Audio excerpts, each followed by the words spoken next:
Bismillahirrahmanirrahim. Assalamualaikum warahmatullahi wabarakatuh. Innal hamdalillah nahmaduhu wa nasta'inuhu wa nastaghfiruh wa na'udzu billahi min shururi anfusina wa min sayyiati a'malina. May yahdihillahu fala mudilla lahu wa may yudlil fala hadiya lahu. Asyhadu an la ilaha illallah wahdahu la syarika lah wa asyhadu anna Muhammadan abduhu wa rasuluh. Alhamdulillah Ustadz sudah masuk ke dalam Zoom. Ustadz Nizar, alhamdulillah, sambil menunggu tadi saya barusan saja sekedar membuka. Alhamdulillah Ustadz sudah hadir. Kita alhamdulillah ini di mudah-mudahan, kita belum tahu apakah besok mulai tanggal 1 Dzulhijjah. Jadi alhamdulillah kita pada kesempatan ini yang kesempatan yang sangat berbahagia, yang sangat baik ini, alhamdulillah guru kita Ustadz Nizar ya, alhamdulillah sudah hadir di tengah-tengah kita untuk mengisi pengajian ya. Dengan dari kajian kitab ya, dari kitab Min Hidayati Suratil Fatihah, dan kita akan membahas tentang penghalang dari jalan yang lurus, dan tema ini sangatlah penting ya, karena doa yang paling penting yang kita baca minimal 17 kali sehari, dan tanpa doa ini sholat kita tidak akan sah, yaitu ihdinas siratal mustaqim. Kita senantiasa memohon untuk mendapatkan petunjuk di jalan yang lurus. Maka bagaimana kalau doa kita terhalang ya, kemudian kita tidak mendapatkan jalan yang lurus yang merupakan kunci keselamatan kita di dunia dan di akhirat. Saya tidak akan berpanjang lebar, sebagai pembuka saja. Kita tafadhol Ustadz untuk memulai kajian pada malam hari ini. Tafadhol Ustadz. Ya, bismillah. Assalamualaikum warahmatullahi wabarakatuh. Alhamdulillahi ala ihsanihi wa syukru ala taufiqihi wa amtinani. Wassalatu wassalamu ala Rasulillah wa ala alihi wa sahbihi wa ba'd.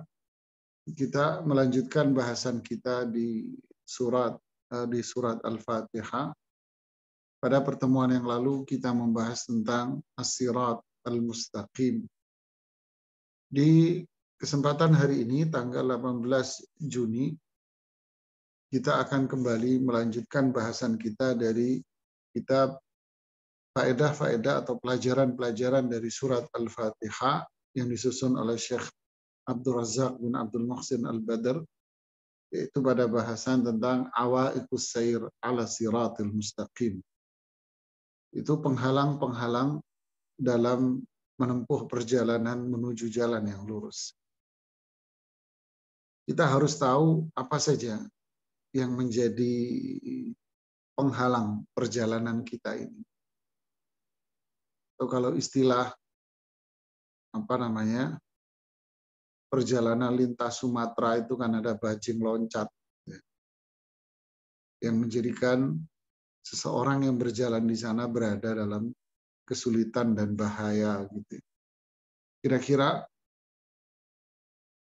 adakah yang menghalangi perjalanan kita menuju jalan yang lurus, yaitu surga Allah Subhanahu wa taala? Pasti ada ya. Inilah yang akan disampaikan, disajikan oleh Syekh Abdul Razak di kitab ini. Beliau hafizahullah taala mengatakan, yanbaghi an ta'lam ayyuhas sa'ir ala hadzal sirat. Anda harus mengetahui, wahai pejalan kaki di atas jalan yang lurus ini, bahwa di hadapan Anda ini ada penghalang-penghalang yang menghalangi perjalanan Anda di atas jalan yang lurus. Bahkan bukan hanya sekedar menghalangi, kata beliau, bahkan bisa jadi dia akan menghentikan perjalanan Anda. Menghalangi berarti kan bisa berjalan tapi pelan. Tapi kalau sudah sampai menghentikan, ya sudah berhenti dari situ. Ini yang sangat berbahaya sekali. Ada 3 penghalang itu. Ja'a fi suratil Fatihati nafsiha. Bahkan disebutkan secara tidak langsung di dalam surat Al-Fatihah itu sendiri, berupa pelajaran-pelajaran, kandungan-kandungan yang penuh keberkahan, litahsilis sabilil amin linajah minha, agar kita bisa mendapatkan keselamatan dalam menempuh perjalanan menuju jalan yang lurus itu. Ada 3, kata beliau. Yang pertama adalah penghalang yang berupa kemusyrikan. Penghalang yang pertama adalah syirik. Penghalang yang kedua adalah bid'ah. Penghalang yang ketiga adalah maksiat. Lalu beliau menyebutkan hadis Abdullah bin Mas'ud radhiyallahu taala anhu berkata, khattalana Rasulullah sallallahu alaihi wasallam khattan. Rasulullah SAW membuat garis lurus. Ya, garis lurus. Tsumma qala, kemudian beliau mengatakan, hadza sabilullah. Ini adalah jalannya Allah. Kemudian beliau membuat garis samping kanan, samping kiri. Garis samping kanan, garis samping kiri. Kemudian beliau mengatakan, hadhihi subulun mutafarriqah. Inilah jalan-jalan yang berserakan, ya, terpecah belah. Setiap jalan ini ada setan yang mengajak orang lain untuk mengikutinya. Kemudian beliau membaca surat Al-An'am ayat 153. Wa anna hadza sirati mustaqiman fattabi'uh. Inilah jalanku yang lurus, ikutilah jalan ini. Wala tattabi'us subul. Jangan mengikuti jalan yang kanan kiri ini. Fatafarraqa bikum an sabilih. Kalian nanti akan terpecah belah dari jalan yang lurus. Jadi jalan yang kanan kiri ini tidak akan keluar dari 3 model ini. Imma sabilun yadkhulu bihil insanu ila syirk billah. Jalan kanan kiri ini bisa berupa syirik yang dia masuki lewat jalur syirik.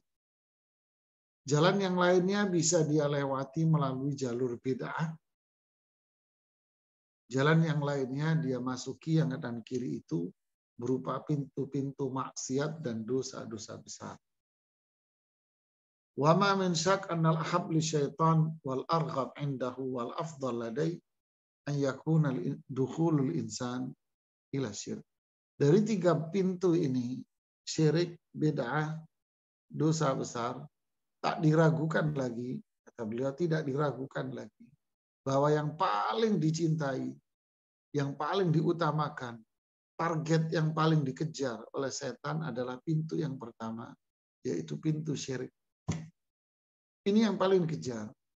Artinya target utama setan untuk membidik umat Islam agar tidak bisa melanjutkan perjalanan menuju jalan yang lurus, itu adalah penghalang yang berupa syirik.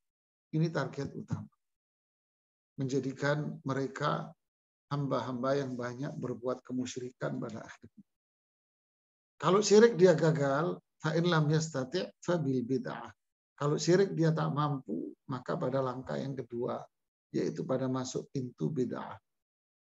Kalau syirik nggak bisa, bid'ah nggak bisa, mungkin dia ikut pengajian. Dia rajin pengajian, faham, ngerti, nggak mau syirik, nggak mau bid'ah, tapi dia akan terkena dosa besar di sini. Yang ketiga ini akhirnya dosa besar yang dia bisa masuki.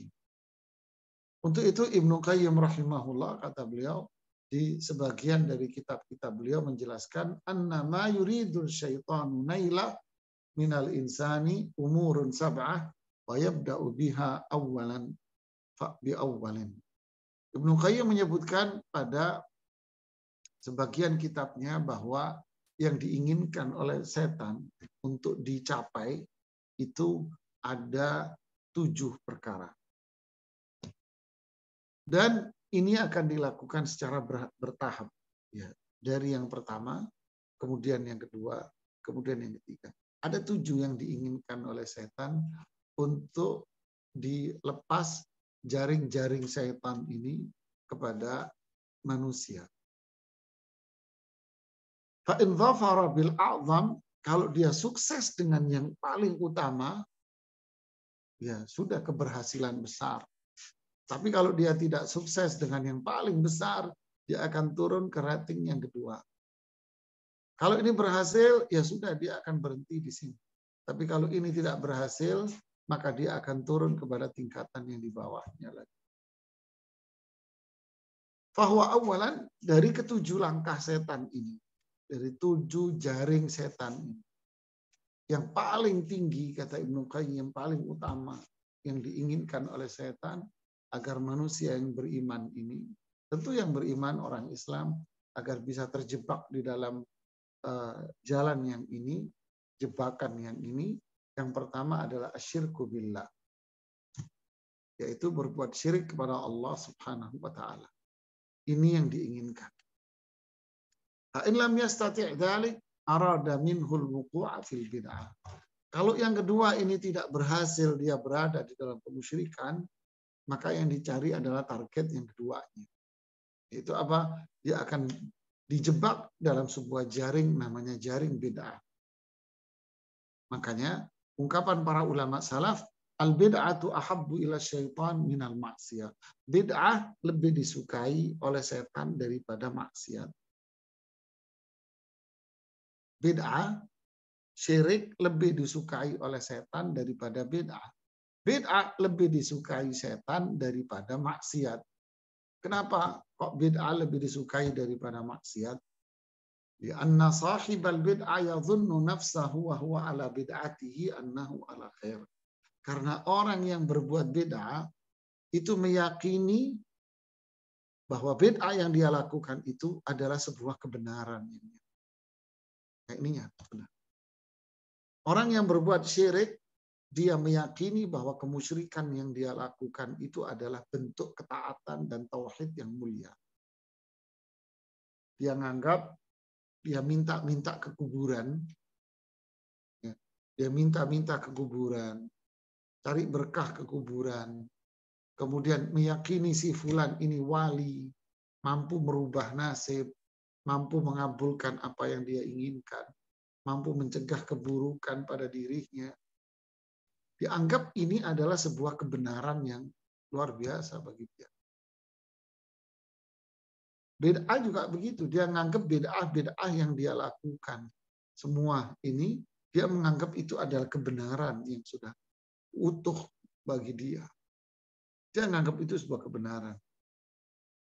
Fa in qila lahu innama anta alaihi wa khata la yaqbal. Kalau kita berusaha untuk mengatakan kepada dia, Mas, ini syirik. Mas, ini bid'ah, Mas. Wuduh. Bawa golok ente. Ngamuk dia, luar biasa, dia marah. Ya, marah dia karena dia meyakini adalah sebuah kebenaran. Dia akan melotot, dia akan mengucapkan kata-kata yang keras, kasar, menuduh dan sebagainya, marah yang luar biasa.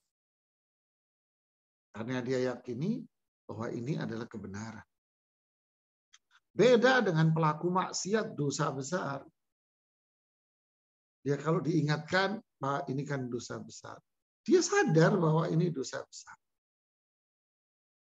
Berarti saya pernah mendengar wawancara salah satu televisi dengan seorang perempuan pelacur, bahasa kasarnya ya.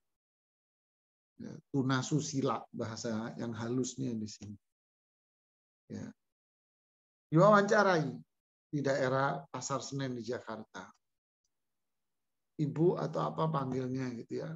Anda tahu yang Anda lakukan ini kan dalam agama tidak dibenarkan.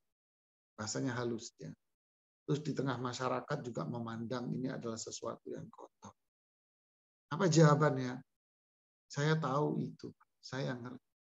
Tapi ya apa dikata, saya butuh uang, tak ada lagi cuman ini.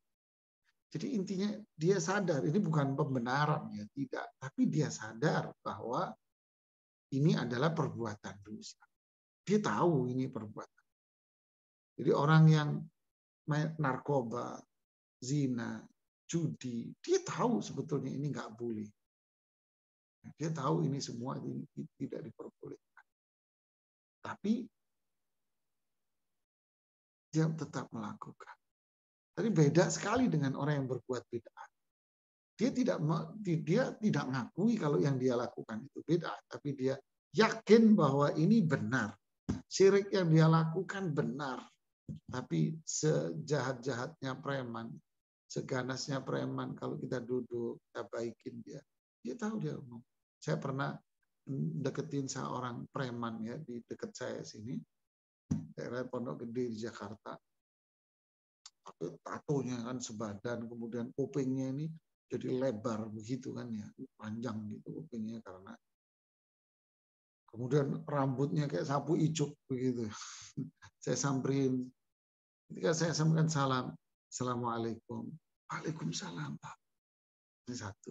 Coba Anda pelaku bid'ah Assalamualaikum, salam. Anda sudah nggak dihargai sama dia. Kenapa? Karena Anda usik-usik. Menurut dia, Anda mengusik-usik. Ini apa ini? Dikit-dikit bid'ah. Marah dia karena dia nganggap benar. Tapi preman seperti ini, Anda ucapin salam. Assalamualaikum. Waalaikumsalam, Pak. Saya dekati. Saya ajak ngobrol, saya peluk badannya. Saya bilang, Mas, kamu nggak kepengen kayak orang yang lain. Badanmu bersih. Kayak yang lain, rambutmu rapi. Kemudian sholat, rajin.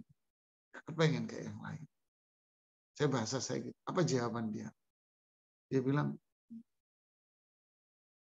saya kepengen, Pak. Terus, ya gimana, Pak, caranya? Ya sudahlah, Pak. Memang saya ini orang gini, kotor, Pak.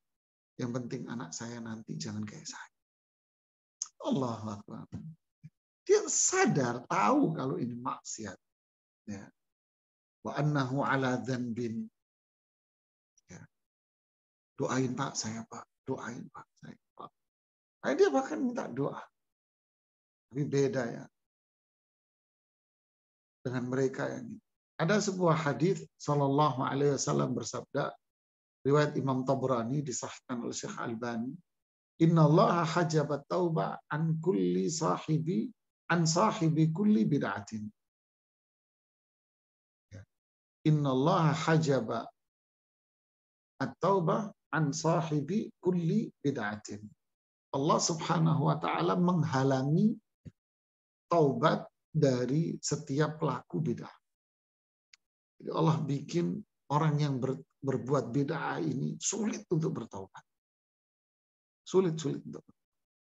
Kecuali mereka yang dikehendaki oleh Allah untuk diberikan hidayah dan dibuka. Jadi inilah yang dikejar oleh setan dari target utamanya, syirik dan bid'ah. Yang masuknya dari pintu syirik dan masuknya dari pintu bid'ah.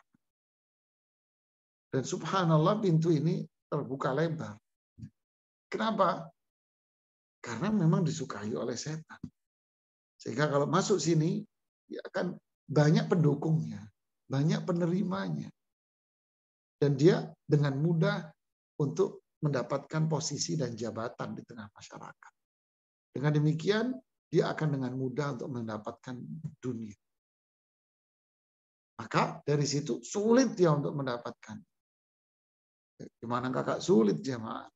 Bid'ah maulid umpama. Sekali duduk di maulid itu bisa puluhan juta dia bisa. Ya. Nah kalau seminggu maulidnya berapa kali itu kalau musim maulid? Ini kalau di Jakarta ya. Kalau di daerah mungkin duitnya tidak ada, tapi yang dia peroleh adalah jabatan, jah, nama, kedudukan. Inilah jamaah yang dikejar oleh syaitan. Jadi ini penghalang yang begitu besar.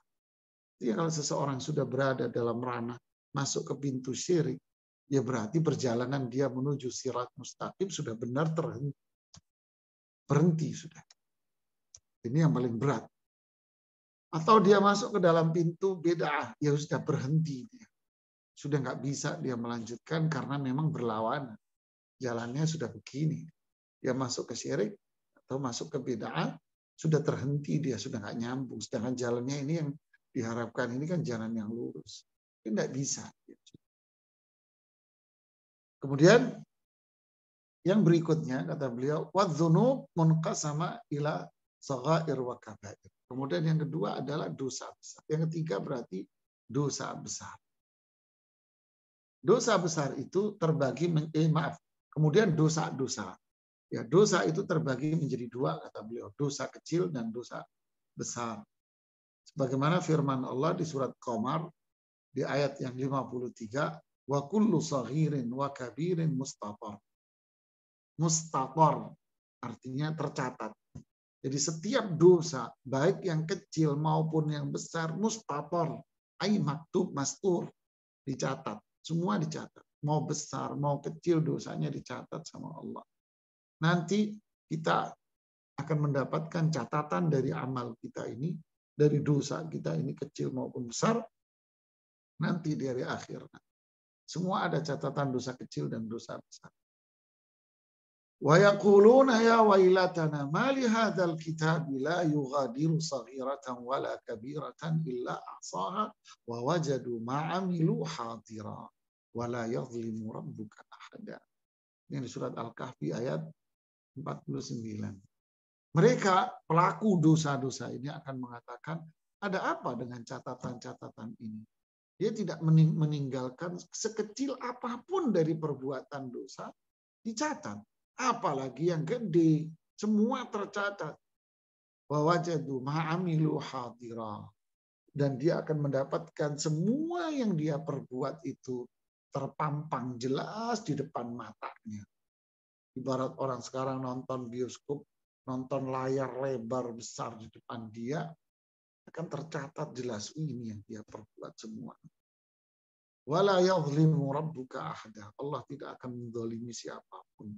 Inilah keadilan Allah Subhanahu wa taala. Berarti langkah yang ketiga apa? Jadi kalau syirik tadi gagal, dia akan masuk bid'ah. Kemudian dia akan masuk ke dosa yang besar. Fa'in lam yastati iqa'al abdi fil kabira. Kalau gagal dijebak dalam dosa besar. Dosa besar mungkin dia terjebak dalam perzinaan, mungkin dia terjebak dalam narkoba, minum-minuman keras, mungkin dia terjebak dalam dosa-dosa besar yang lain, riba. Ya. Sekarang kan banyak dibisikkan syaitan, syirik enggak, bid'ah enggak, tapi dia kena riba. Apa itu? Saya sulit untuk mengembangkan usaha saya tanpa pembiayaan dari bank. Nah, udah mulai itu. Ada lagi terkena dosa besar berupa menzalimi keluarganya, tidak memberikan nafkah kepada keluarganya. Waliyahudzubillah. Kalau gagal dalam perbuatan dosa besar ini, maka ijtahada fi iqa'ihi fis saghira. Maka setan akan berusaha untuk masuk yang keempat, yaitu apa? Menjebak dia dalam perbuatan dosa kecil. Dosa-dosa kecil, dosa mata, ngelihat. Ya, dosa kecil, dosa tangan. Makanya di kulit semua ini ada zinanya, ya kan? Semua ada zinanya, atau ada zina mata, zina tangan, zina hidung, ya, zina mulut, kuping. Perbuatan dosa-dosa kecil. Fa'in lam yastati, kalau dia setan ini gagal menempatkan manusia ini berada di dalam dosa kecil, maka akan dijebak di dalam yang kelima, kata Ibnu Qayyim. Apa itu? Yastahid fi an yanshaghilal abdu bil umur al mubaha. Akan dijebak oleh setan agar yang kelima, agar manusia ini sibuk dengan perkara yang mubah. Sibuk dengan kerja. Kalau dia dagang, sibuk dengan dagangan. Karyawan sibuk dengan pekerjaan kantor. Ya, ini kan mubah, boleh. Dia akan disibukkan dengan ini.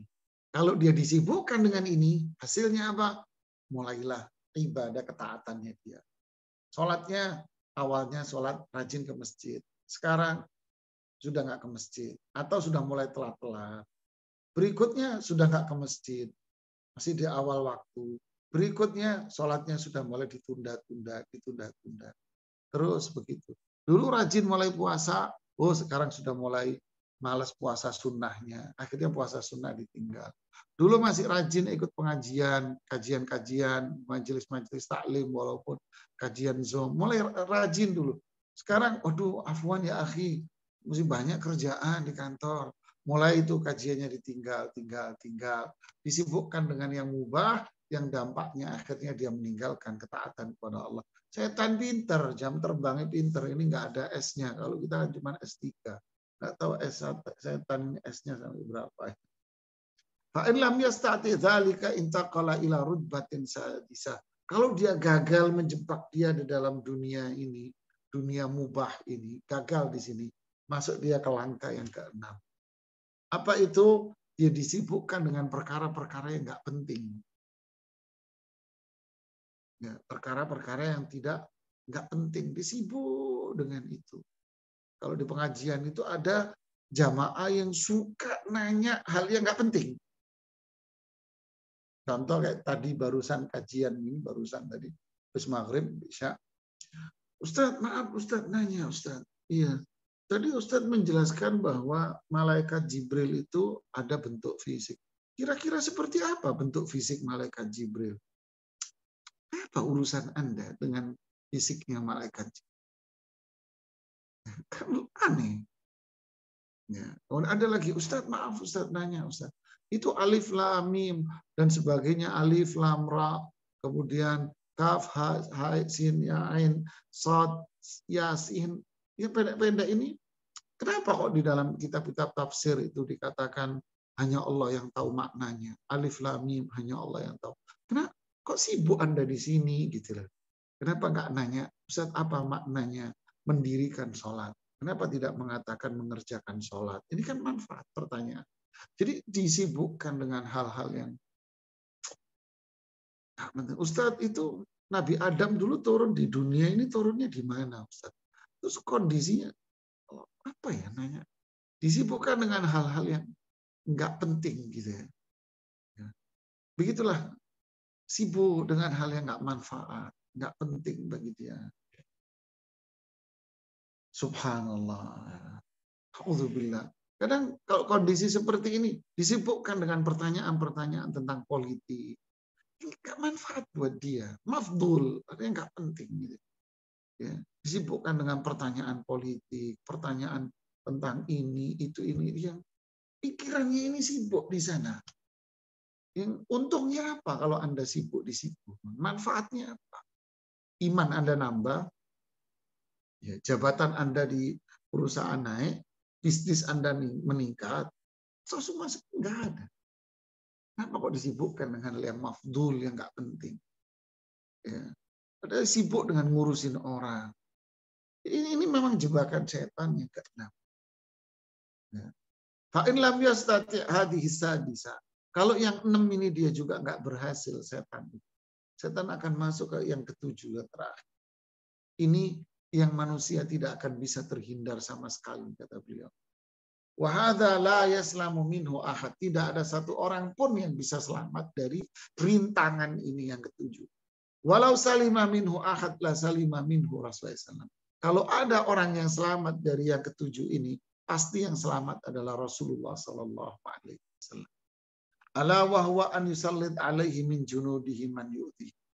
Ya. Kan sudah 6 ini menurut dia udah gagal. Syirik nggak bisa, bid'ah nggak bisa, dosa besar nggak bisa, dosa kecil nggak bisa, perkara yang mubah nggak bisa, perkara kakak penting dia juga nggak mau. Terakhir yang ke-7. Apa itu? Setan akan bikin orang-orang di sekitar dia adalah orang yang nggak suka sama dia. Nggak bisa selamat. Nggak bisa. Setan akan membuat sebuah pasukan, dia akan bentuk pasukan. Siapa pasukannya? Orang yang berhasil berada di dalam jalur syirik, orang yang berhasil ditaruh di jalur bid'ah terutama ini, dan kemudian yang dosa besar, ini akan dikumpulin sama setan seolah-olah menjadi satu kesatuan untuk apa? Membenci orang ini. Nah, ini yang kita nggak bisa menghindar. Nggak bisa kita menghindar ini. Makanya kita disuruh saling apa? Saling nasihat. Inilah butuhnya teman yang baik. Saling nasihat, saling mengingatkan. Kalau mulai melenceng diingetin. Kalau ada orang yang mencaci, mencela. Nah, ini kan artinya dikerahkan tentaranya setan untuk membenci kita. Mencela, membenci. Ini yang nggak bisa. Makanya ujung dari surat Al-Asr, innal insana lafi khusr, manusia semua rugi. Habislah. Kenapa umurnya? Karena nggak dipakai untuk ketaatan. Modal utama umur dia nggak dipakai. Wal asr, rugi dia. Innal insana lafi khusr, rugi. Sibuk, ada yang syirik, ada yang bid'ah, ada yang dosa besar, ada yang sibuk dengan dosa kecil, ada yang sibuk dengan dunianya, akhirnya ketaatannya bubar, rugi di manusia semuanya. Kecuali siapa? Illalladzina amanu wa amilus solihat wa tawassaw bil haq. Yang terakhir apa? Wa tawassaw bil, saling nasihat, sabar. Sabar, Mas. Jadi apa? Walaqad kudzibat rusulun min qablika fasabaru ala ma'udhu. Jadi Nabi Rasul sebelum kamu juga dicaci maki, dibenci, dicela. Rasulullah Shallallahu Alaihi Wasallam juga dibenci, dicela, dimaki. Para sahabat juga begitu. Apalagi kita, siapalah kita? Pasti kita ada yang benci kita, ada yang nggak suka sama kita, ada yang mencaci kita, ada yang mencela kita, ada yang ngata-ngatain kita. Inilah dunia. Ada rambutan, ada durian. Ada rambutan, ada durian, jemaah. Ada garam, ada gula. Ada asam, ada hamba. Ada air tawar, ada air asin. Ada emas kuning, ada yang putih, perak. Dan seterusnya. Ya, ada putih, ada hitam. Begitulah, inilah dunia. Sampai Ibnu Qayyim bilang di Tariq al-Hijratain. Beliau bilang apa? Beliau bilang istima'un naqidain. Itu keindahan. Berkumpulnya dua hal yang berbeda, berlawanan, itu indah.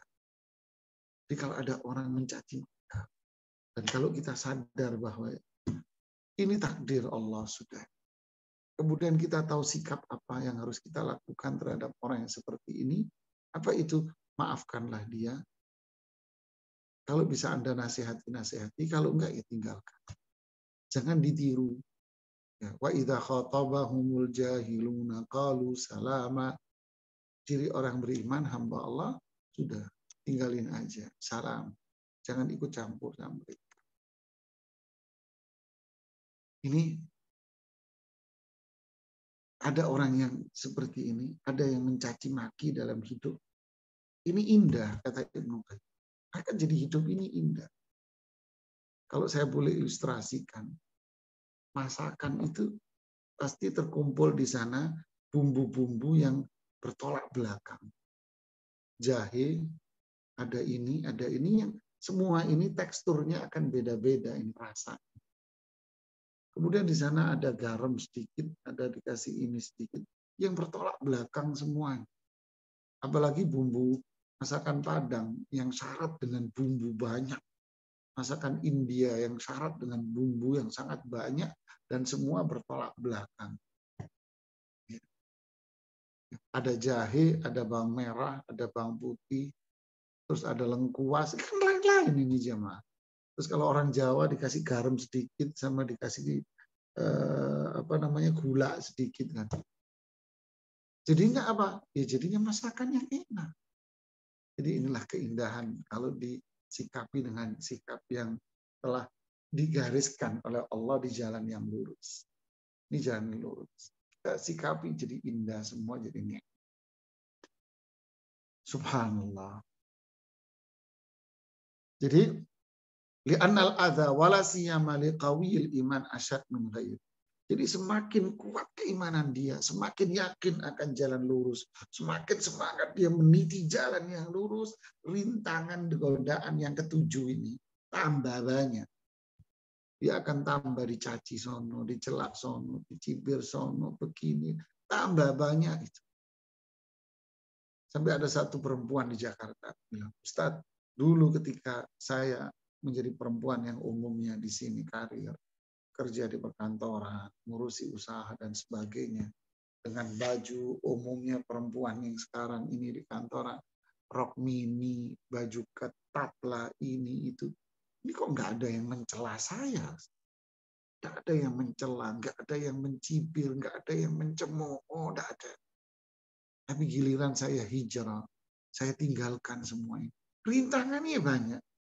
Rintangan yang ketujuh ini dahsyat, nggak bisa dihindari. Bahkan dari keluarga saya dicaci maki, dari keluarga saya direndahkan, dicemooh, begini. Dikasih, kok tambah berat begini?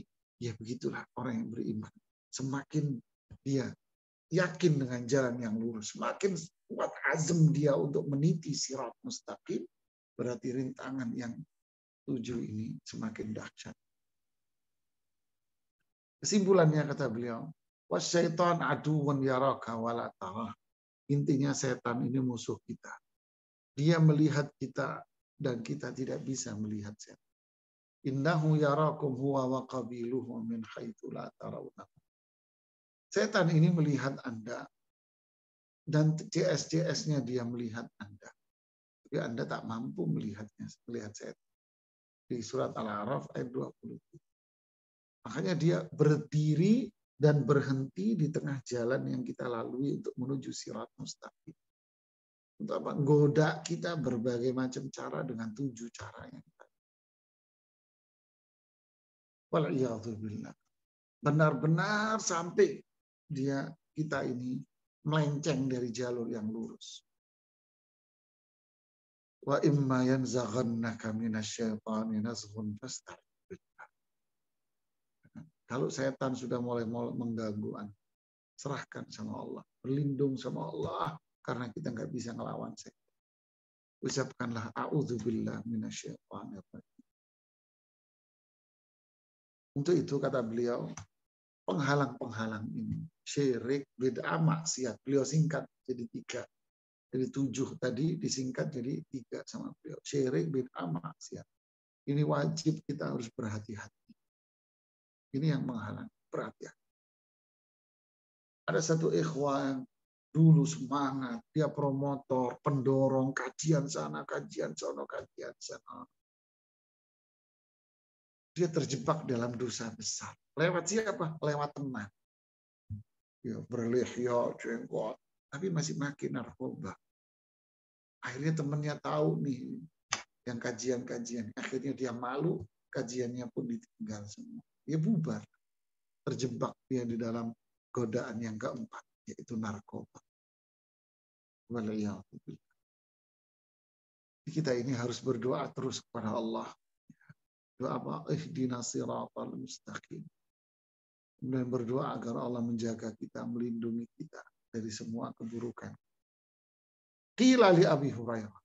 Ada yang bertanya kepada Abu Hurairah. Akhbirna mat taqwa. Wahai Abu Hurairah, apa itu ketakwaan? Apa itu takwa, wahai Abu Hurairah? Qala liman sa'alah.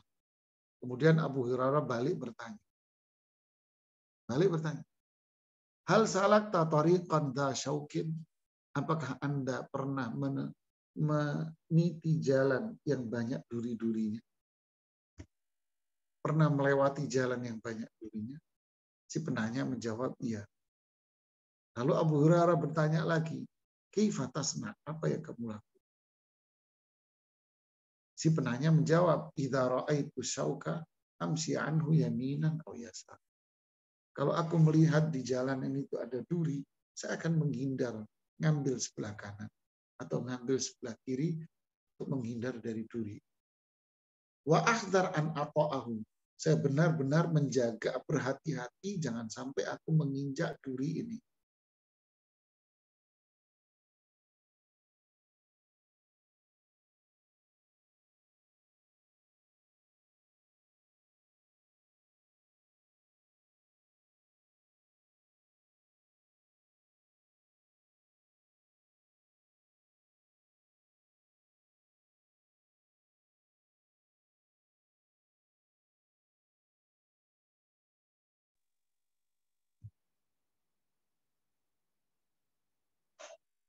Ya, kayaknya terputus ya. Jadi saya ulangi kembali. Jadi Abu Hurairah tadi nanya, apa yang kamu lakukan kalau Anda melewati jalan yang ada durinya? Si penanya kembali menjawab, saya akan berusaha untuk menghindar. Saya akan terus berjalan, tapi saya menghindar. Saya menghindar ambil jalan ke kanan, atau saya menghindar ambil jalan ke kiri. Wa akhdar an ata'ahu. Saya berusaha memperhatikan duri-duri ini agar aku tidak menginjaknya. Lalu Abu Hurairah menjawab, hadhihi taqwallah. Ini yang dimaksud dengan ketakwaan. Kita menghindar duri-duri jebakan duri ini. Duri itu bisa syirik, duri ini bisa bid'ah, duri ini bisa kemaksiatan kepada Allah. Ya. Subhanallah. Jadi inilah para jamaah.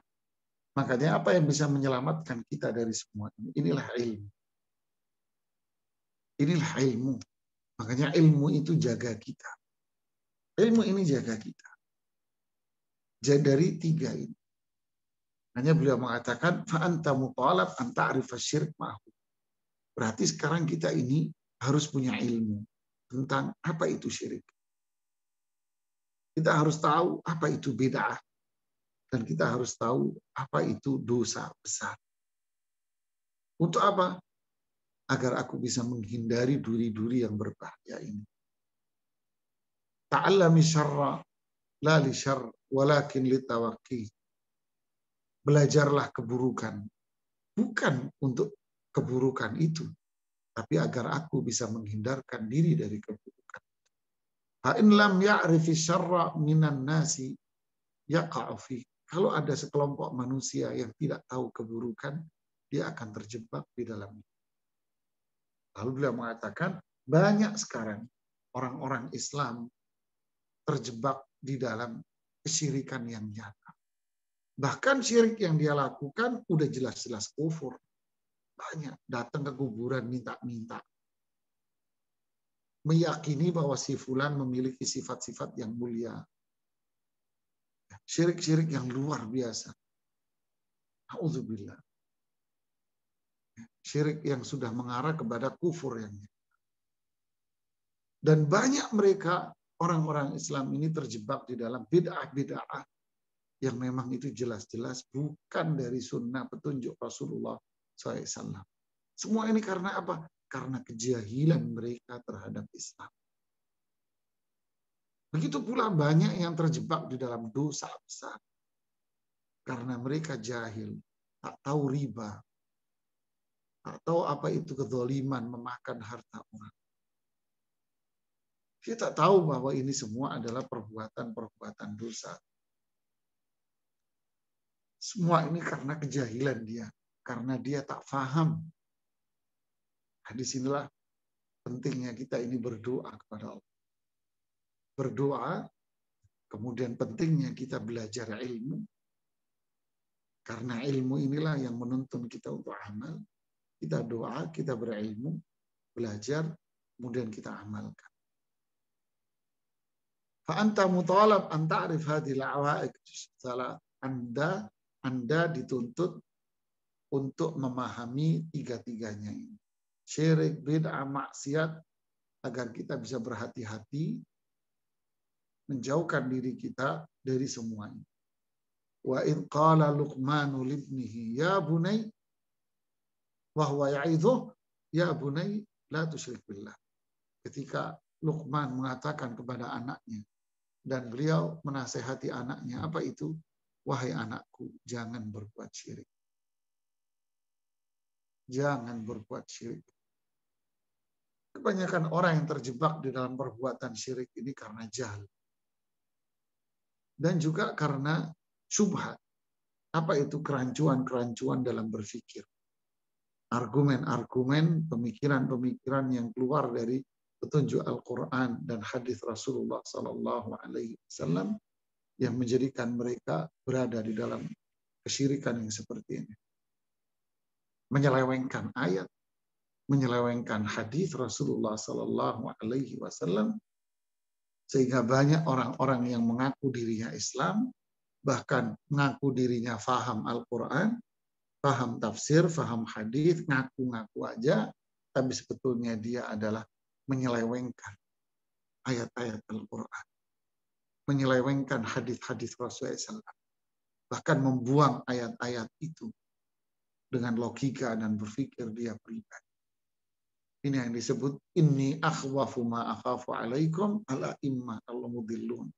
Yang paling saya takutkan dari apa yang saya takutkan pada diri kalian adalah munculnya imam-imam, orang-orang yang ngaku dirinya itu ustadz, intelektual muslim, dai-dai, yang sebetulnya mereka adalah menyesatkan, memutarbalikkan dalil-dalil Al-Quran maupun hadis-hadis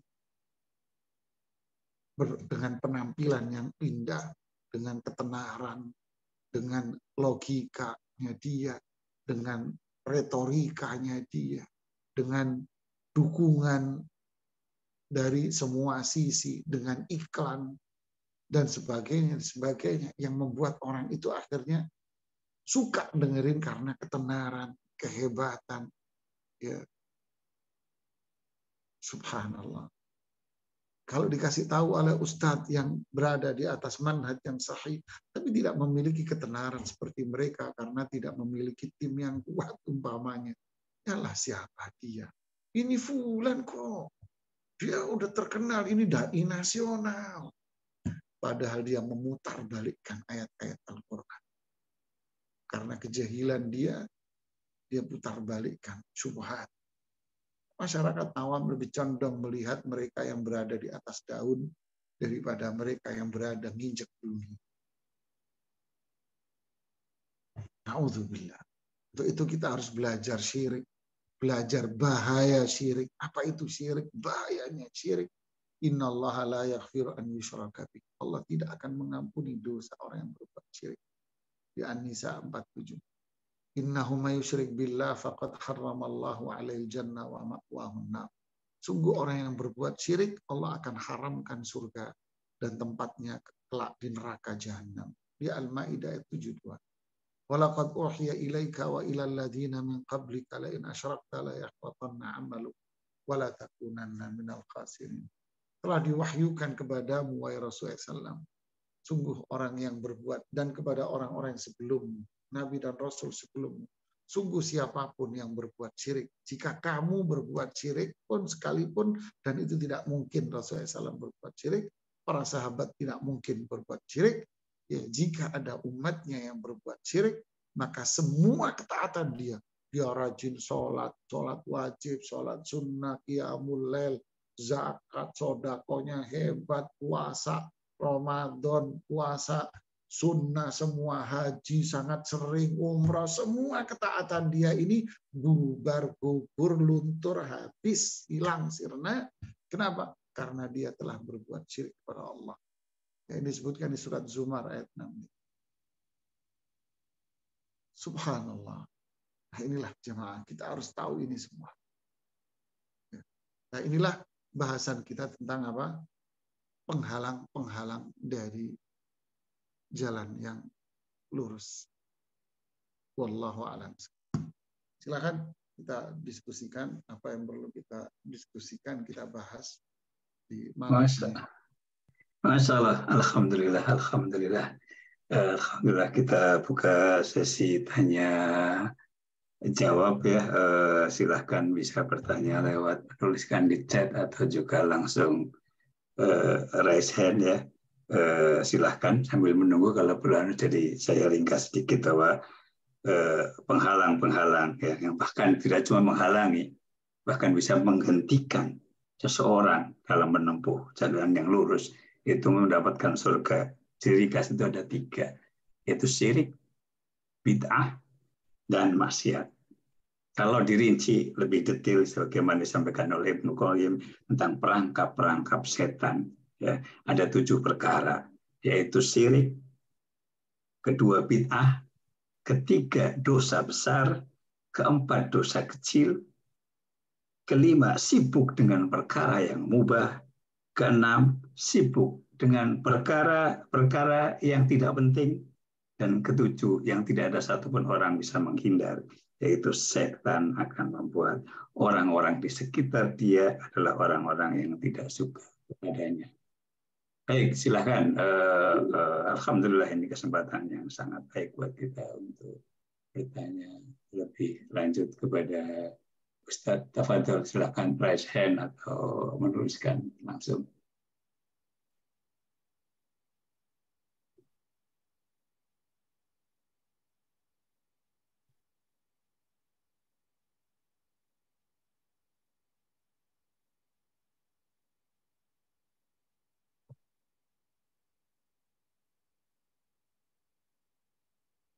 Baik, kalau belum ada pertanyaan mungkin saya yang bertanya sambil menunggu kalau ada pertanyaan dari teman-teman. Mengenai tentang hal-hal yang bisa menghalangi kita untuk mendapatkan derajat di dalam jalan yang lurus, mengenai syirik itu, Ustadz, artinya yang apa namanya, seberapa detail kita perlu sebenarnya. Kalau kadang-kadang karena banyak yang tidak paham sampai perkara-perkara detail, bahkan mungkin kita ngomong apalagi kalau perkara syiriknya sampai syirik kecil ashor seperti ria yang juga itu dosa besar tentu saja walaupun itu syirik kecil. Tapi yang di sini karena definisi syirik di sini, apakah mungkin perlu apa juga yang dimaksud perangkap setan ini adalah syirik besar dengan syirik kecil. Kalau kita lihat urutannya kan di sini, apa yang dimaksud di nomor 1 itu hanya syirik besar, kemudian syirik kecil itu artinya bagaimana concern kita, apakah di sini juga termasuk syirik besar dan syirik kecil, dan bagaimana kita di dalam mengetahui. Nah, kadang-kadang kita juga tidak mengetahui tentang masalah ini secara detailnya gitu, Ustaz. Ya, barakallahu fiik. Tentu yang dimaksud di sini adalah syirik secara umum, Pak. Ya, kenapa kok syirik secara umum? Karena yang disebut dengan syirik kecil, kenapa ia disebut syirik kecil?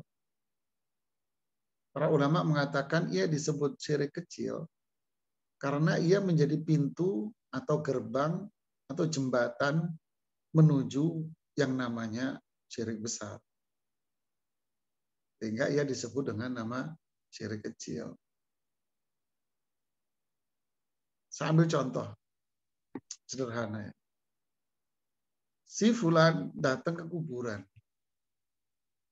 dan dua-duanya minta-minta di kuburan. Yang satu bisa terkena syirik besar dan yang satu bisa terkena syirik kecil. Bedanya apa? Tapi dua-duanya masuk ke dalam syirik. Dua orang. Si A, dia minta ke kuburan dengan meyakini bahwa dialah yang bisa memenuhi kebutuhan saya. Ini wali. Dia yang bisa merubah nasib saya. Dia yang bisa menjadikan ini dan itu. Dia bisa yang memberikan kebaikan, keberkahan. Dia yang bisa mencegah keburukan dari apa yang menimpa diri saya. Ini syirik besar. Tapi yang B mengatakan, oh enggak, semua itu hanya Allah yang bisa. Saya hanya minta sama Allah saja. Allah yang bisa memberikan kebaikan, Allah yang menurunkan keburukan, dan Allah pula yang bisa mencegah diri kita dari Allah semuanya. Cuman ini wali, ini perantara saya. Ya, ini kan cuma sekedar perantara. Saya cuma yakin sama Allah aja. Berarti dia berbuat apa? Syirik kecil. Ketika dia terus melakukan ini, enggak, saya cuma minta sama Allah. Ini kan cuma perantara, ini kuburan, datang ke kuburan. Hari ini dia meyakini perantara, terus besok seminggu, sebulan, dia ngerasa apa yang dia minta itu terwujud. Merasa terwujud. Akhirnya lama-kelamaan ngapain? Lama-kelamaan dia, oh iya bener, ini wali ini kalau gitu. Nah, terjebaklah dia di dalam syirik besar. Jadi disebut kecil karena dia jembatan menuju yang besar. Jadi semua syirik ini berbahaya. Ria, ya awalnya dia mencari pahala sama Allah. Cuman kalau dipuji orang dia senang Bang. Lama-kelamaan yang dicari itu akhirnya pujian, sanjungan sama Allah itu lama-kelamaan yang dicari. Dia akan lupakan Allah sudah. Berarti dia akan masuk syirik besar. Jadi semua ini dimulai dari kecil, akhirnya jadi besar. Begitulah Pak, teori dalam kehidupan sehari-hari kan juga. Gunung pun dimulai dari batu kerikil yang kecil. Nah itulah penamaan syirik kecil dan syirik besar, dan dua-duanya adalah sesuatu yang sangat berbahaya, yang harus kita jauhi. Ya. Wallahu a'lam. Ada lagi yang mau ditanyakan? Jazakumullah khairan Ustaz. Pertanyaan berikutnya dari Pak Tarmizi. Assalamualaikum Ustaz, izin bertanya. Waalaikumsalam. Contoh bid'ah yang umum ditemukan di Indonesia dapat dijelaskan untuk kita hindari. Jazakallah khairan atas penjelasannya. Bid'ah banyak Pak. Ada bid'ah yang berat. Seperti bid'ah membuang sifat-sifat Allah. Bahwa Allah tidak punya sifat. Allah nggak punya wajah. Allah nggak punya tangan. Allah tidak mendengar. Allah tidak melihat.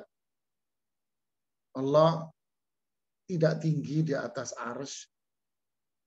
Tapi Allah itu di mana-mana. Allah tidak berbicara. Dia bawa bid'ah baru. Lalu bawa bid'ah apa lagi? Membuang sifat-sifat Allah dan mengganti dengan yang lain. Yang dimaksud dengan wajah di Al-Quran itu bukan wajah, tapi ridho. Oh, yang dimaksud dengan tangan Allah di sini adalah kekuatan. Ya. Oh, Allah itu tinggi. Bukan tinggi maksudnya, tapi Allah itu berkuasa. Jadi dipaling-palingkan dia membawa bid'ah yang baru. Bid'ah menolak takdir. Ini yang kelas kakap ini Pak, bisa kufur ini. Enggak ada takdir itu. Manusia menciptakan perbuatan dia sendiri. Seperti motivator barat. Anda mampu, masa depan Anda di tangan Anda. Anda menciptakan masa depan Anda dengan tangan Anda sendiri. Ini kufur Pak. Ini orang yang nggak percaya dengan takdir. Ya, nggak percaya dengan takdir. Ada lagi orang bid'ah dengan mengatakan apa? Oh manusia itu nggak punya usaha, nggak punya kuasa. Semua yang ada pada diri manusia ini dikendalikan oleh takdir. Ya ibarat mesin kita tinggal di remote control aja. Ini juga bid'ah yang berbahaya. Bid'ah lagi yang muncul yang berbahaya adalah mengkafirkan orang. Setiap pelaku dosa besar kafir. Setiap pelaku dosa besar kafir. Ya. Wah ini bid'ah yang kelas kakap. Syirik besar itu juga bid'ah apa? Ya ini besar bid'ah i'tiqadi yang para ulama sebut. Bid'ah dalam hal ibadah banyak munculnya perayaan-perayaan kayak Maulid Nabi, Isra Mi'raj. Kemudian bid'ah zikir-zikir, baca zikir ini 1000 kali, baca zikir ini 100 kali, baca zikir ini sekian kali, dan semuanya tidak ada dalil. Zikir-zikir berjamaah, rame-rame, bacaan-bacaan yang ditentukan, ya, baca Yasin, malam Jumat, baca ini, terus tahlil kematian, perayaan kematian yang kita sebut dengan istilah tahlilan, ini semua adalah bid'ah-bid'ah dalam ibadah. Ya, waliyadzubillah. Jadi kesimpulannya, masalah ibadah, ini masalah hubungan kita dengan Allah. Ini hubungan kita sama Allah. Berarti dibangun di atas apa? di atas prinsip dalil. Kalau nggak ada dalil haram kita lakukan. Tapi kalau ada dalilnya, maka kita kerjakan. Karena ini hubungan kita sama Allah. Allah yang nyuruh. Jadi kita tidak boleh langsung melakukan dengan prediksi, dengan pandangan kita, logika kita belaka. Ini kan baik. Masa ini nggak boleh? Tidak bisa. Pertanyaan utama kita adalah, apa dasar bahwa ini adalah perintah dan ini larangan dari Allah? Ini adalah ibadah. Adapun hubungan kita dengan sesama manusia, urusan jual beli, ya, urusan muamalat, pernikahan, ini dibangun di atas prinsip halal. Perkara duniawi, halal, tidak apa-apa.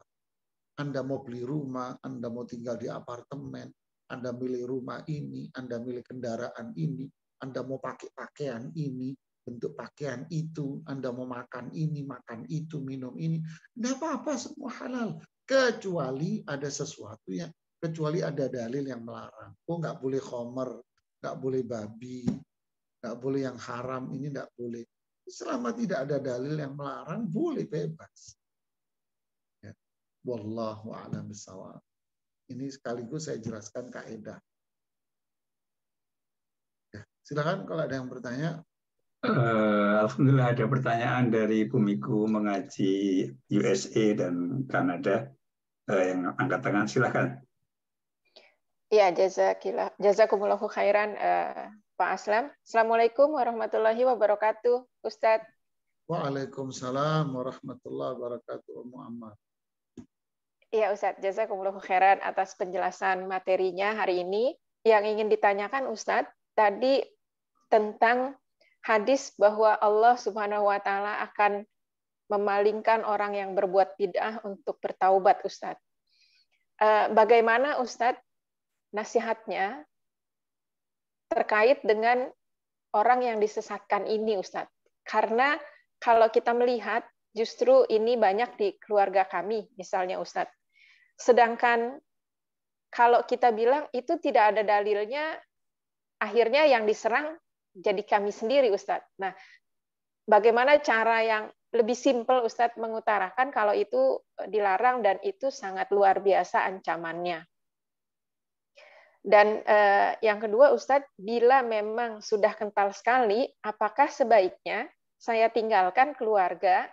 Maksudnya di sini tidak usah lagi kontak, karena terkait yang tadi Ustadz, yang poin 7, kalau setan sudah menggoda, terus kita dibenci, jadi akhirnya ke keluarga saya juga agak stres, Ustadz. Jazakumullahu khairan atas nasihat Ustadz. Ya, barakallahu fiik. Intinya hadis yang tadi itu menunjukkan ancaman.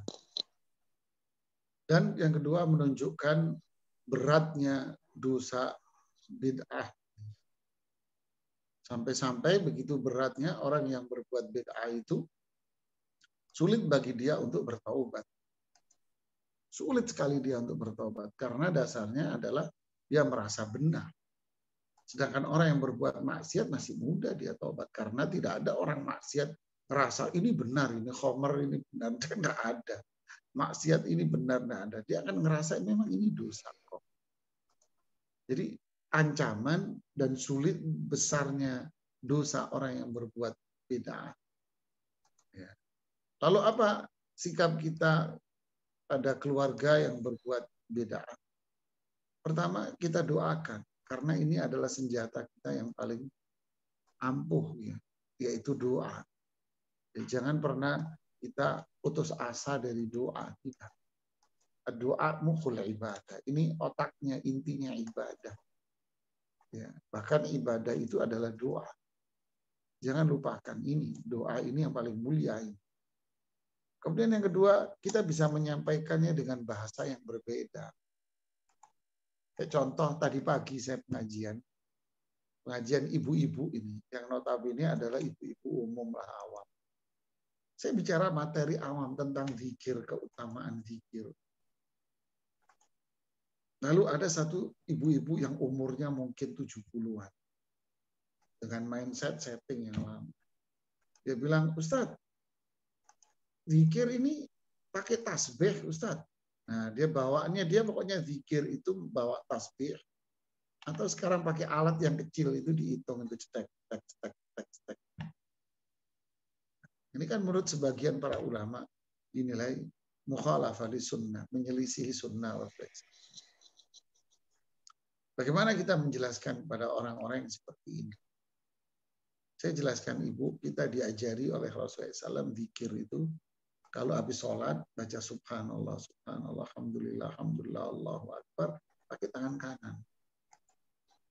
Pakai ruas-ruas jari. Kemudian saya ajari caranya. Oh gitu. Lalu sekarang kalau pakai alat itu emang salahnya? Ibu, saya bilang, kalau Ibu berzikir, tidak pakai tangan, saya tidak itu, saya alihkan ke yang lain. Nah, di sini kita harus alihkan. Kalau Ibu tidak berzikir dengan cara Nabi, pahala Ibu cuma satu. Apa itu? Ya pahala zikir. Tapi kalau Ibu zikir, pakai tangan kanan, pahala Ibu dua. Pahala zikir yang begitu banyak, besar. Yang kedua adalah pahala zikir dengan cara yang diajarkan Nabi. Ya sudah terserah Ibu pilih yang mana. Ibu milih satu apa dua? Saya bilang. Ya dua lah Ustaz, dua. Ya udah, jangan zikir pakai yang lain, pakai kanan. Kelar kayaknya seperti itu. Kalau ini kita bicara tentang ranah masyarakat awam. Ya. Artinya tetap kita harus berusaha. Tapi kalau kita sudah berusaha, muncul yang ketiga adalah apa? Raddul fi'il. Yaitu apa? Celaan, cacian, hinaan. Sudahlah, pokoknya kamu ini adalah kelompok-kelompok yang ini ya, ini. Ya sudah, mulai saat ya sudah hentikan perdebatan. Ya, debat yang paling dihindari itu adalah debat sama orang jahil. Udah diam, jangan ladenin perdebatan. Itu yang keempat. Apakah berarti saya harus meninggalkan silaturahmi keluarga? Jangan. Silaturahmi tetap Anda harus silaturahmi, komunikasi, telepon, obrolan, WA, tetap itu harus dibangun. Semoga dengan silaturahmi yang terbangun itu muncul kesadaran, simpati. Iya ya kok saya perhatiin. Nah, banyak yang akhirnya seperti itu muncul dia dorongan, kesadaran untuk belajar lewat silaturahmi. Wallahu a'lam. Ya Ustadz, jazakumullahu khairan. Boleh satu lagi Ustadz? Ya silakan. Iya Ustadz. Assalamualaikum warahmatullahi wabarakatuh. Ustadz, bagaimana menghilangkan sikap kemunafikan? Sepertinya semakin ingin dihilangkan, semakin besar juga godaannya Ustadz. Khususnya masalah-masalah materi Ustadz. Dan bagaimana juga kita hidup dengan konsep zuhud Ustadz. Apakah ketika kita punya rezeki, kita nggak boleh lagi jalan-jalan atau makan-makan di restoran dan pergi vacation? Jazakumullahu khairan atas nasihatnya. Ya, Ibu, kan kita jelaskan tadi, semakin seseorang itu berusaha untuk istiqamah di atas jalan yang lurus, maka godaannya juga semakin kencang. Saya ambil contoh ya. Semakin orang itu berada di atas ketinggian, maka resikonya semakin lebih besar dibanding orang yang berada di bawah. Makanya secara ilmu konstruksi bangunan, semakin tinggi bangunan itu, maka semakin besar resikonya. Tapi kalau bangunannya selantai, ya murah meriah bangunnya. Murahlah bangunnya. Dibanding dengan bangunan yang 2 lantai. 2 lantai akan lebih kecil, ringan daripada 3 lantai. Begitu seterusnya. Manjat pohon. Yang kita panjat pohon pendek, itu kecil resikonya. Jatuh yang paling lecet sedikit. Nah kalau yang dipanjat pohon kelapa yang tingginya 4 meter, 5 meter. Nah kalau jatuhlah kupingnya pindah ke tempat lain aja. Begitulah. Di hempasan angin aja sudah berbahaya. Begitulah sebuah ilustrasi. Jadi orang kafir, godaannya apa? Ya kufurnya itu yang sudah bencana berat buat dia. Hidupnya stres, galau, macam-macam. Itu sudah cukup buat dia. Orang beriman banyak yang goda. Ya angin lah, ya inilah, banyak godaan. Semakin kita pengen istiqomah di atas jalan yang lurus, setan tidak akan udah saya putus asa ditinggal sama setan. Tidak ada. Setan tidak akan pergi. Setan tidak akan pergi. Setan jam terbangnya banyak. Umur kita berapa? Umurnya setan 2000. Luar biasa, dia akan berusaha terus. Jadi terus apa? Kalau kita bertauhid, berpegang teguh hanya kepada Allah, berdoa, beramal, mengerjakan Quran, Sunnah, insya Allah kita akan jauh dari godaan setan, dan setan semakin kurus dan semakin kurus dia menderita. Nah, inilah coba. Kemudian apakah harus zuhud? Itu jangan dibayangkan zuhud itu ngajak hidup kere gitu, enggak. Ngajak hidup kere, mengajak orang menderita. Tidak, bukan itu yang dimaksud dengan zuhud. Nah, kalau yang dimaksud dengan zuhud itu seperti itu, berarti Abu Bakar Siddiq bukan orang zuhud. Berarti Umar bukan orang zuhud. Utsman bukan orang zuhud. Abdurrahman bin Auf bukan orang zuhud. Banyak para sahabat-sahabat yang kaya raya. Apakah berarti mereka tidak zuhud? Silahkan Anda berbisnis. Silahkan Anda punya usaha yang besar. Punya perusahaan, silahkan. Tapi zuhud itu adalah apa? Saya tidak tergoda dengan dunia yang saya miliki. Kalau bahasa para ulama apa? Dia tetap usaha, tetap kaya dia. Tetapi dunia dan kekayaan dia itu cuma di tangan, tak di hati. Ya, wallahu a'lam. Boleh satu pertanyaan terakhir, Ustaz? Boleh, silakan. Tafadhol Mbak Ibu Ika Kartika. Naam, jazakumullahu khairan. Afwan Ustadz, ahsanallahu ilaikum. Izin bertanya. Ya, silakan. Jadi ada teman Ana yang baru hijrah. Jadi sedikit Ana menjelaskan tentang tauhid, yakni tentang makna beristiwa bagi Allah Subhanahu wa taala. Jadi Ana menjelaskan kepada beliau bahwasanya kita tidak boleh mentakwil ya bagaimananya dan seperti apanya, kita hanya cukup meyakini sebagaimana yang difirmankan dalam surat Toha. Saya bilang seperti itu, namun beliaunya itu menyangka seperti ini, berarti seperti makhluk dong, seperti itu, karena masih butuh tempat, butuh ini, seperti itu. Lalu dari sini saya agak bingung Ustadz menjelaskannya Ustadz. Kalau udah itu beliaunya itu seperti itu, lalu gimana dong, seperti makhluk dong, berarti masih butuh tempat. Saya agak bingung Ustadz. Harus gimana gitu Ustadz agar beliaunya ini paham gitu. Mbak Ika, saya mau nanya sama Anda. Kalau ada orang lapar, apa yang ingin Anda berikan? Makanan Ustadz. Makanan atau Anda ajarin masak? Makanan ya Ustadz ya. Karena kan lapar. Kalau ada orang mau jalan pergi, apa yang Anda lakukan? Dia nggak tahu jalan. Anda tunjuki, Anda kasih tahu Google Map-nya, atau Anda ajarin cara bikin aplikasi biar nggak tersesat? Tunjuki insya Allah Ustadz. Nah, begitulah. Saudara Anda ini, teman Anda ini baru hijrah. Jangan diajak berdebat. Ya, terus bagaimana? Pujilah dia, Masya Allah, barakallahu fiki. Semoga Allah memberikan keberkahan kepada Anda. Alhamdulillah, ayo kita belajar karena ilmu. Motivasi Anda bangun. Ya. Apa itu? Kasih dia makanan. Yaitu apa? Ajak dia ke majelis taklim. Ya. Jangan disuruh dia masak. Jangan disuruh untuk mikir. Jangan disuruh untuk masak dulu, untuk berpikir. Karena logika dia masih kotor. Jadi apa? Suruh makan aja. Apa? Ya udah, ayo kita ke pengajian. Ayo kita rajin ke belajar ilmu dulu. Kan masih kotor pikirannya. Nah, ya, ajak ke majelis taklim dulu. Biar rajin ke ilmu dulu. Belajar dulu, dia dengar. Dari kajian Ustadz, satu demi satu, sedikit demi sedikit, akan membersihkan apa yang ada di pikiran.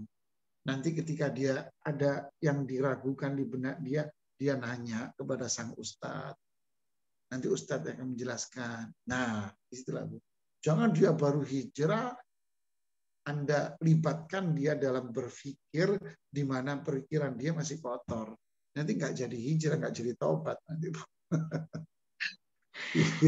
Ajak ke pengajian. Ya, paham ya? Ya Allah, jazakumullahu khaira Ustaz. Ya, sama-sama. Barakallahu fiik. Masya Allah. Alhamdulillah. Alhamdulillahilladzi bi ni'matihi tatimmu shalah. Alhamdulillah kita mendapatkan begitu banyak ilmu pada malam hari ini. Jazakallahu khairan Ustaz. Tafadhol Ustaz untuk sekalian ditutup pengajian malam ini Ustaz. Ya, alhamdulillah hari ini kita belajar rintangan-rintangan atau bahkan yang bisa menghentikan perjalanan kita di sirat mustaqim ini. Semoga bermanfaat buat kita semua. Nanti kita akan lanjutkan bahasan berikutnya. Siapakah orang yang lancar perjalanannya menuju sirat mustaqim? Kita akan lanjutkan di pertemuan berikutnya. Semoga Allah memberikan ilmu yang kita ini bermanfaat buat kita semuanya. Subhanakallahumma bihamdik asyhadu an la ilaha illa anta astaghfiruka wa atubu ilaik. Assalamualaikum warahmatullahi wabarakatuh. Waalaikumsalam warahmatullahi wabarakatuh. Alhamdulillah. Alhamdulillah. Izin Pak Aslam. Izin live. Nah, Ustaz. Ya Ustaz, jazakallahu khairan Ustaz. Barakallahu fiik. Pak Aslam, Masya Allah, barakallahu fiik Pak Aslam. Terima kasih. Alhamdulillah ada Pak Aslam.